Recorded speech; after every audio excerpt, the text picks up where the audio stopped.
हाल ही में हमारे प्रधानमंत्री मोदी जी द्वारा तमिलनाडु में जाकर कच्चातीवू आइलैंड पर जो कुछ भी बोला गया, उस पर न केवल भारत में बल्कि श्रीलंका की मीडिया में भी काफ़ी चर्चा हो रही है।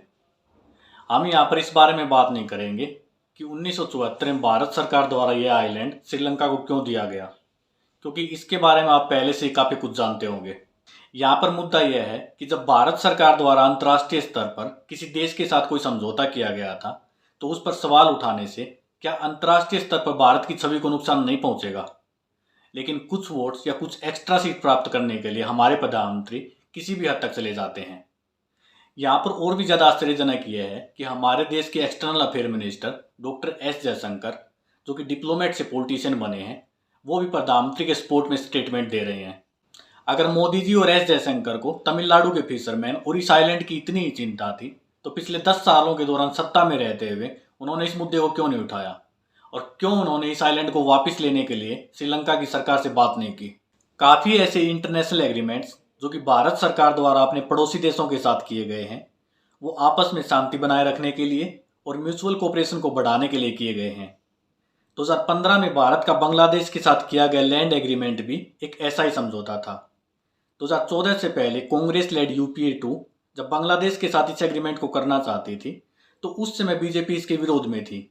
लेकिन 2014 में सत्ता में आने के बाद 2015 में बीजेपी ने इसी एग्रीमेंट को पूरा किया। साथ ही जुलाई 2014 में बांग्लादेश के साथ मैरीटाइम बाउंड्री को भी सेटल किया गया, और इन सब से भारत को लाभ भी हुआ, क्योंकि बांग्लादेश के साथ हमारे रिश्तों में काफ़ी सुधार हुआ है।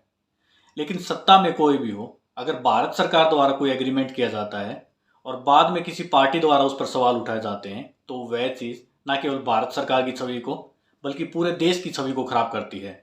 इसी कॉन्टेक्स्ट में अगर हम दूसरे देशों के एग्जाम्पल देखें, तो अमेरिकन प्रेसिडेंट डोनाल्ड ट्रंप ने जब क्लाइमेट चेंज पर हुए पेरिस समझौते और ईरान व P5 देशों के बीच हुई न्यूक्लियर डील से अमेरिका को बाहर निकाला था, तो अमेरिका की रेपुटेशन को एक बड़ा सेटबैक लगा था।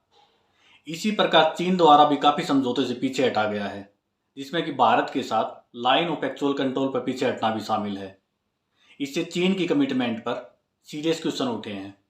इसलिए हमारे देश की सभी पार्टी के नेताओं को यह हमेशा याद रखना चाहिए कि रेपुटेशन बनाने में सालों लग जाते हैं, लेकिन वोटों के लालच में हमारे देश के पॉलिटिशियन उसी रेपुटेशन को कुछ ही पलों में दांव पर लगा देते हैं। हालांकि कच्चातीवू आइलैंड की इस कंट्रोवर्सी पर श्रीलंका ने बड़ा ही मैच्योर रिस्पॉन्स दिखाया है। श्रीलंका ने कहा है कि इस आइलैंड का फैसला 50 साल पहले ही हो चुका है और वो इस पर अब कोई डिस्कशन नहीं करना चाहते।